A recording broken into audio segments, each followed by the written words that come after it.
Hi, welcome to our weekly series where we're coming to you every Wednesday to talk a little bit about networking in government. Ready for this one, Karen?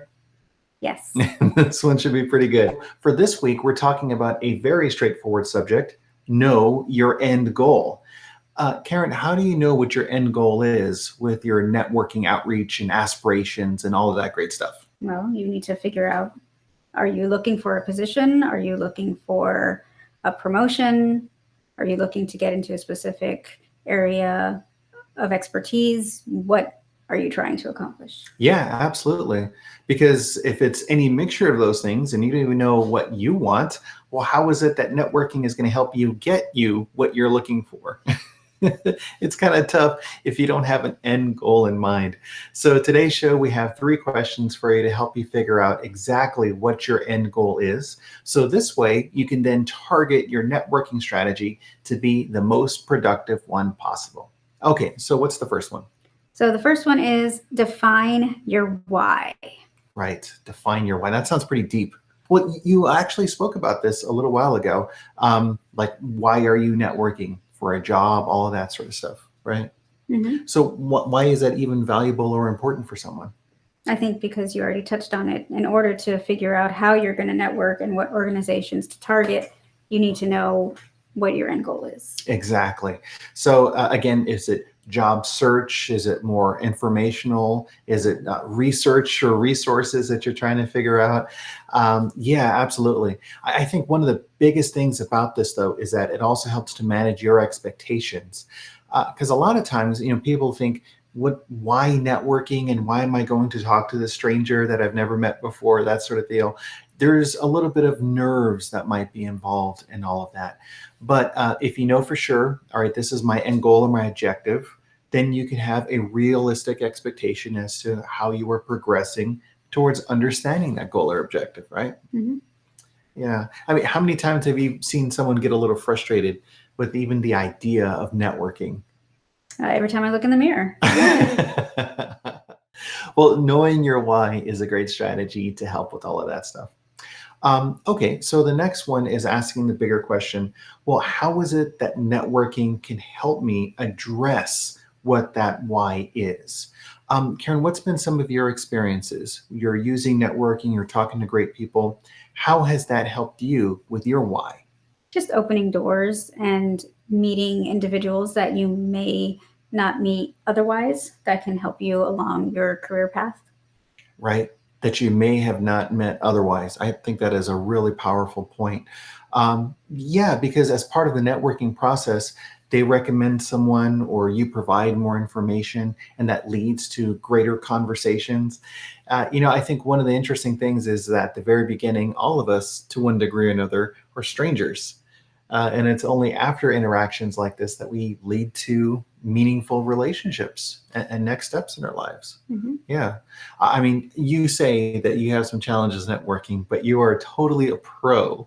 And I think it's I'm a pro at building relationships, so I don't think of it as networking. because you don't think of it as networking, right? And what if a person were to think of networking as building relationships? Then that makes it feel a little bit better. Yeah.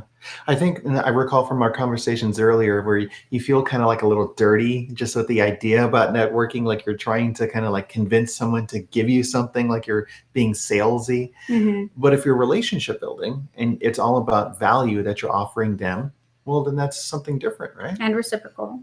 Absolutely. And that's kind of what the whole idea is and the partnership building that comes from it. Hmm. Okay, so then the third area is what can others provide to help? So if you're going in there and it's like, okay, well, what's the ask? How is it that that person can help you or how can you help them? If you're kind of like wandering and trying to get them to kind of come up with something that's going to be of value, that might be a little bit of a, gosh, like pressure for them too, right? So go in laying out the expectations of what you expect from the networking relationship. Is that what Yeah, you're saying? Absolutely. Yeah, I know how they can help you, or at least have an idea about all of that. So, one of the great questions that I like to ask when I am working with mentees, for instance, is how can I be of value to you? What is it that I can do to help? And if they ask or get that question and they're like, I don't know. Why don't you tell me how you can help me? I mean, it's kind of weird, right? From your experience, what are some of the challenges that people might have when they're trying to figure out how another person could possibly help them? I think it stems from they haven't really come to grips with their why and what they're looking for. They may just know that they're looking for a job, but they don't know what kind of job, they don't know where, they don't know what field. So if you don't have that laid out, it's really hard to explain what you need from somebody else as far as their assistance. Yeah, it's almost like like you go to a restaurant and the waiter's there and they're the server and they're trying to help you. But if you don't even know what you want, well, how can they get you whatever you want if you don't even know what you want? Yeah, those are some of the deeper issues. Um, so yeah, have a good understanding in your mind about potentially how this person can be of value and how you could be of value to them as well.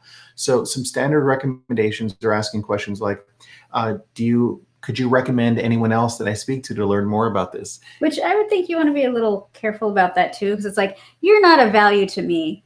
Can you tell me who else I can talk to? Like I would think you want to be careful about that tactic too, Sure, because the person you're talking with right now has value. of course. So maybe after you've had the conversation, you mention how helpful the conversation has been and you'd like to learn more, but you know that their time is valuable. So is there another person that they might recommend as well? And what was Karen saying just a little while ago? She's like, "Oh, I don't know about networking. Every time I look in the mirror," and then I hear Karen is like, "Well, actually, Well, just because being put in that position, I would want to make sure that I don't kind of snub the person who's right in front of me talking to me to try to get to the next person yeah, and make that clear that that's not the case. I'm just, being transparent about it. of course." So, what's another question that you would ask them then? My question would be, first I would thank them, and knowing that their time is valuable and with all of their experience, would they recommend that there's somebody else that I could speak to learn a little bit more? Sure. Or resources, associations, websites, other places where they can get more information. I mean, those kind of little bits and pieces of information could be very helpful when trying to piece together what you're going for.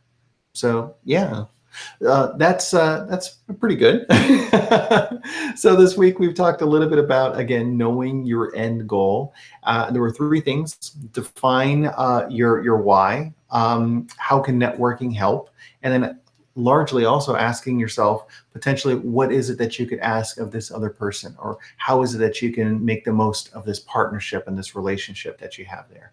I also think that this is important to think through all of this stuff even before you're actually sitting down having this discussion in the first place, right? It's like you're going into this prepared rather than just like fumbling your way through and spending most of your time ordering like whatever coffee and Right. Which you could cover in your elevator speech. there we go. Curiously, do you have any closing thoughts? I think you just want to make the most of your time with the different individuals that you meet.